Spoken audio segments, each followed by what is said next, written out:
Short circuit থেকে বাড়িতে আগুন লেগে মৃত্যু 3, আহত 1। শর্ট সার্কিট থেকে আগুন লেগেছে বলে প্রাথমিক অনুমান। শনিবার গভীর রাতের ঘটনা। এই ঘটনায় বাড়ির 3 জন মৃত্যু হয়েছে। স্থানীয় সূত্রে জানা গিয়েছে বাড়ির কর্তা কেবল চন্দ, স্ত্রী গায়ত্রী চন্দ ও এদের জামাই বাবলু সিং আগুন লাগার ঘটনায় মৃত্যু হয়েছে।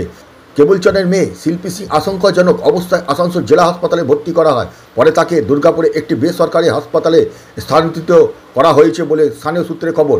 ঘটনাটি ঘটেছে আসানসোল দক্ষিণতলা ফতেপুর বৈশালী পার্কের কাছে। রাতে দমকলের ইঞ্জিন গিয়ে আগুন নিয়ন্ত্রণে আনে। কি শুনলেন এসে সকালে? আপনি কি শুনলেন এখানে? তো আমি শুনলাম ওই ঘরে আগুন লেগেছে, এবার কিরকম লেগেছে সেটা জানি না। আর কজন ঘরে 4 জন থাকতো, আর ছেলে আছে, ছেলে হোস্টেলে থাকে বাইরে। আচ্ছা।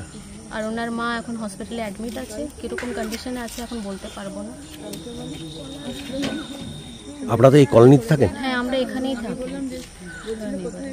মানে কি বাড়িতে কি আগুন লেগেছিল? হ্যাঁ, আগুন লেগেছিল। আগুন দেখেই আমরা সবাই এখানে সবাই বেরিয়েছে সবাই।